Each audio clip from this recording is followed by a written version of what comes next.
So the third presentation this afternoon is by Dr. Axel Poschmann from PQ Shield. Presentation is about quantum safe secure boot. And I'm guessing how difficult or how easy it is. Welcome everybody. Quantum safe secure boot, how hard can it be? So this is not a deep dive, it's not very technical, it's more on a high level to understand the challenges that the actual implementers of secure boot face. And this is more on a low level perspective from the device that is going to do that. Quick introduction to myself. I did my PhD in Bochum on lightweight cryptography, so that's symmetric, that's neither public key nor post-quantum crypto. I had a 5-year career in academia where I looked at side channel security, then I moved to NXP, then I moved to the UAE to work at the National Test and Validation Lab, did my MBA, and since 2 years I'm working at PQ Shield. So why would we act now for secure boot, right? Because it's authentication. It's not key exchange. There's no harvest now, decrypt later. But if we look at this timeline, and I'm sure you've seen that many, many times over, the very first line is software and firmware signing, and that's where secure boot falls into. And as you can see, from 2025 to 2030, it's a default and preferred solution. And from 2030, it's the first one that needs to be fully transitioned to PQC. And I think it's worth remembering that we are here. We're already 2 weeks in 2025, right? So it had already started. And that means that all products that have a long product cycle, they have to act now, because everything that's in the field by 2030 might not be longer compliant. So why is secure boot important? So in a nutshell, it's the bedrock of cybersecurity. So cybersecurity really is based on trusted devices. If I don't know what my device is hacked or compromised, and if I cannot trust it, then I can't defend it. So, and trusted devices literally start with secure boot. When they start up, they usually are based on a hardware root of trust, and then they start up. You have a trusted device from which you can manage your devices and your fleet, and then you can have cybersecurity defense mechanisms. So at the core, on a very high level, secure boot is just a chain of signature verifications, starting with the boot ROM, that's read first.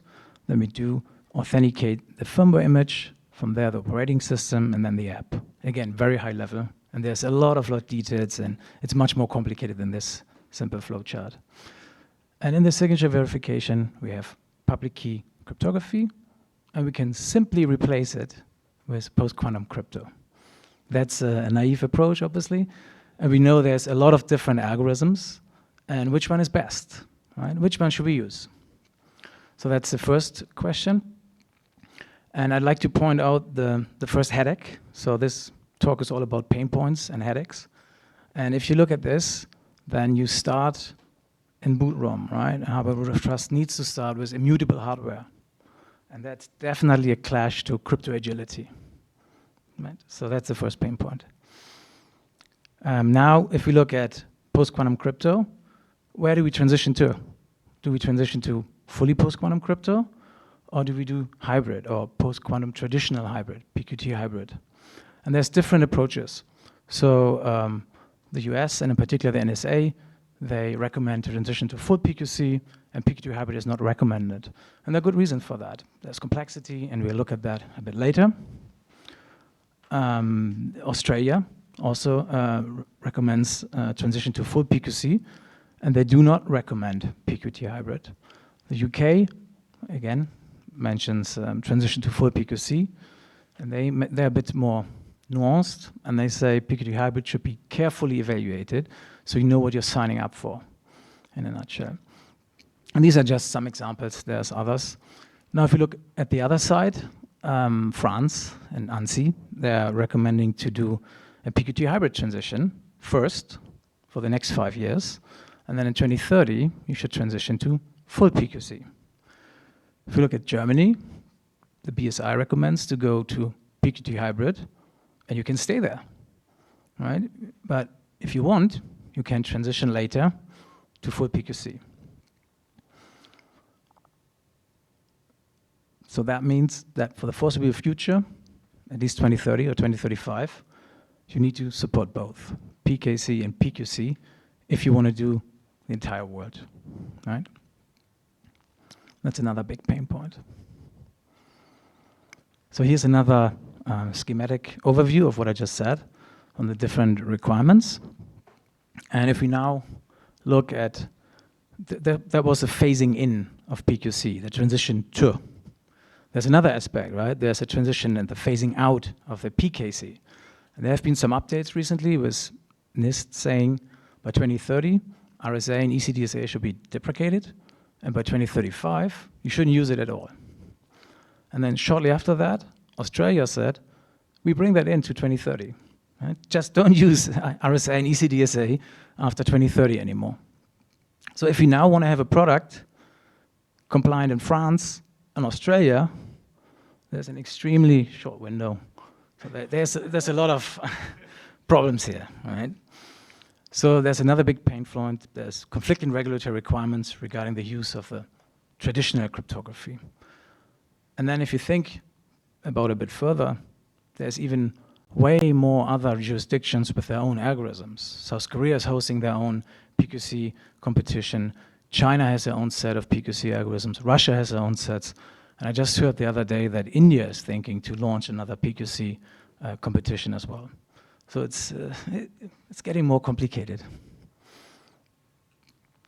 So why is it a problem, right? Why is 2 times more the algorithms more complicated?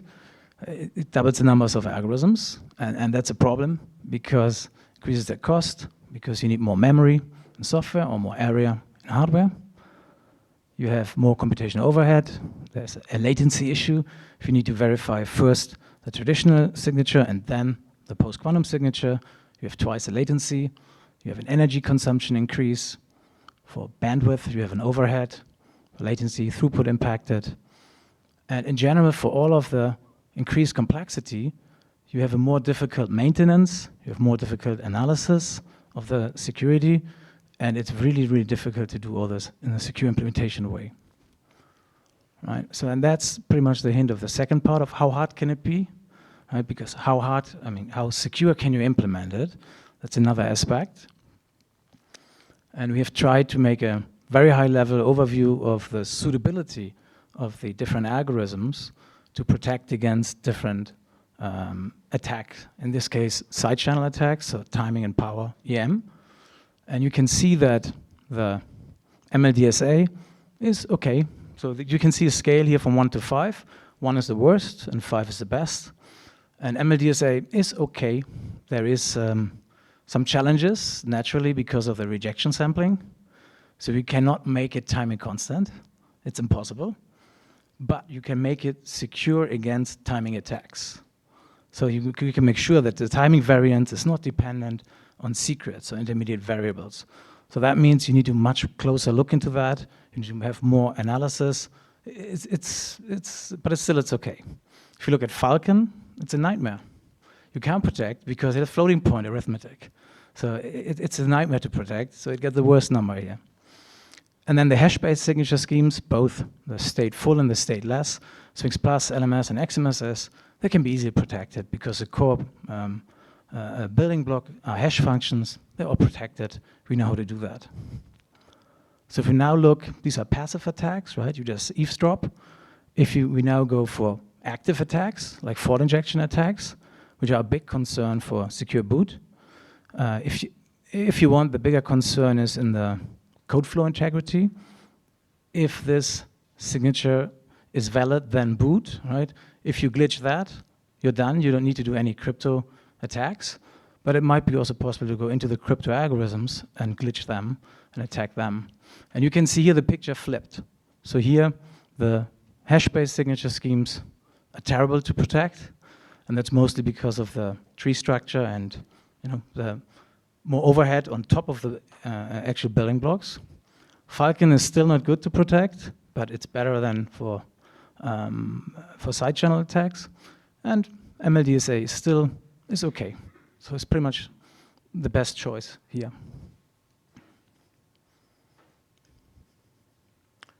So if we now look on the other side, so far we have looked at the secure boot in the device side.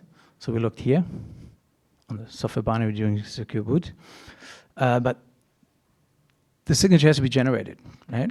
So in the back end, software is created, then you use an HSM to sign it, and then it's used here. So we did some analysis, and we wanted to have a full PQC secure solution for our secure boot, and there was no vendor there to deliver that. And there's a couple of pain points here. Communication is still secure with ECC. The back of the key is secure with ECC. I think what's more important is the user authentication is usually based on two-factor authentication, and there's no solution available with PQC in it.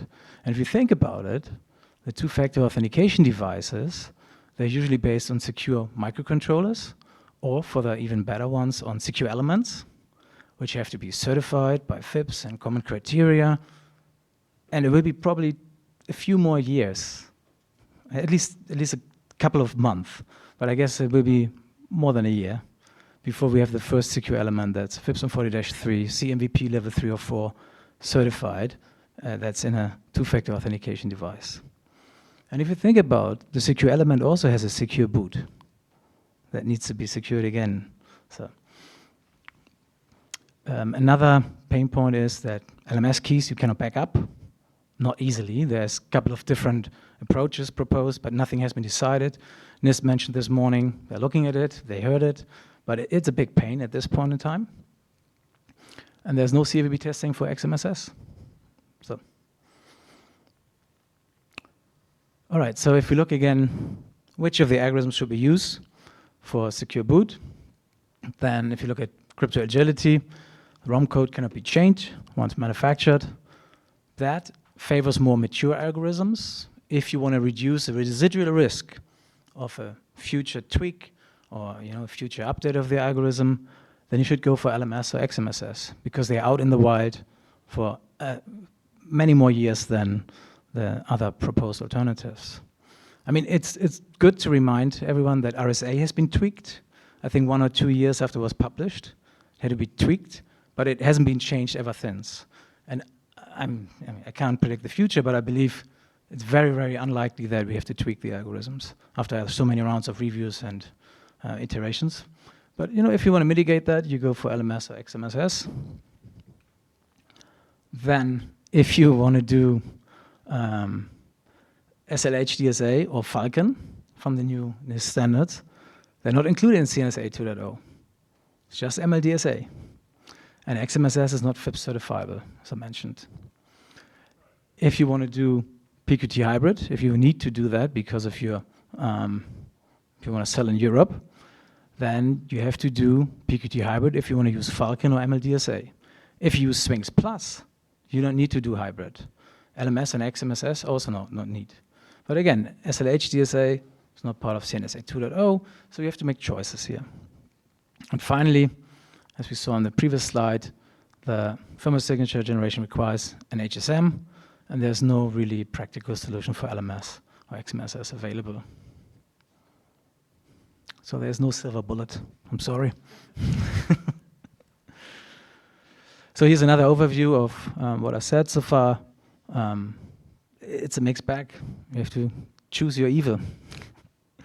Or if you know where you want to build it for, where the device is used, in which jurisdiction, which use case, you can find a suitable algorithm. Talking about use case, so if on a high level you want to look at different optimization goals, then obviously cost is always, or low cost is a really nice optimization goal. Security, and I mean with security, implementation security, so protection against side channel and fault attacks, and performance. Then if you look at that, I tried to plot 3 different generic use cases here. CNI is critical national infrastructure. Assumption is you need high security and high performance. And on the cost side, you're a bit more flexible. Automotive needs everything highest, so it's smack in the middle. Right? It should be the cheapest, the most secure, highest performance. And edge is probably where you need low cost, high security, because it's in the field. You want to protect that nobody can jailbreak your device. and the performance might suffer then a bit. And okay, this should be an axis, yeah, right? So this is the wonder of Microsoft converted files from Google Docs. So yeah, this is plotting the performance and security versus agility trade-off. So if you want to go for performance and or security, you need hardware. It's just a fact. But then you're not very agile because it's in hardware. Yes, there's a firmware layer, you can do it, but still the acceleration happens in hardware. And the more you do in software, the less performant and the less secure it is. And if you want something very agile, you go to software. But then you can't go beyond a certain limit of performance and security. So if you want to cover a different trade-off point, then you need a hardware-software co-design. So you need a combination of these things. Hardware for performance and security, and software for agility. All right, that's already the end of my talk. Let me summarize the key takeaways. So CNSA 2.0 already mandates quantum-safe secure boot today. Secure boot is the bedrock of cybersecurity. There's different regulatory timelines, both for transition and deprecation, and that requires configurability. For the foreseeable future, there will be a zoo of algorithms, PKC and PQC, that need to be supported. It's a massive attack surface for secure implementations and everything. And again, there's no silver bullet available. And from my point of view, the best approach, the most generic approach, is to have a flexible hardware-software co-design solution that is then optimized for specific use cases as it's required. Thank you.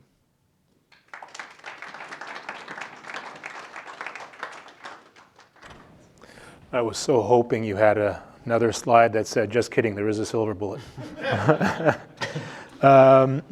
Great presentation. Any questions from the audience? Yeah. So one question, specifically with respect to secure boot and I don't know if you are familiar with the DICE mechanism to create identity for embedded systems from the hardware onwards to multiple layers of the firmware implementations, right? So my question is kind of twofold. One is, for such implementations in the embedded systems, should we thinking about hybrid algorithms, multiple implementations, multiple identities? And the second fold is, the final layer public key gets endorsed or certified by a certificate authority. And again, depending on the longevity of the hardware in the production environment, what kind of consideration should we have for the CA or the end entity certificate for such hardware equipment? So your question is, the first question is, should we do hybrid in various stages of the embedded systems? If you want to sell to Europe, yes. So, if you want to sell something in Europe, you need a hybrid. If you use MLDSA or Falcon, if you use Swings Plus, no. But then you cannot sell to the US government. So it's a choice, right? Sell to U.S. government for the NSS purposes. Yes, or correct. For anything for NIST that's not correct. federal, yeah, you're fine. Yeah, correct, yeah. And the other question I didn't get, the first one. So the created identities will have a private key and a public key pair. The public key gets certified by a CA, right, by like device manufacturer. The next peak could be issuing a certificate for a network controller or a codec device, right? So for that infrastructure and the end entity certificate, what kind of consideration should we be taking? I'm not a certificate guy, I'm sorry, but I think in general, if there is some kind of authenticity for the certificate between the public key and the identity, then again, same considerations. If it's in Europe, it needs to be hybrid or Swings Plus. If you want to sell it to the national security systems with CNS 2.0, it shouldn't be Swings Plus. So, and you don't need to have hybrid, you can just use the MLDSA. So I think there's probably different configuration options where you have MLDSA and some ECC or RSA-based hybrid that you can enable in Europe.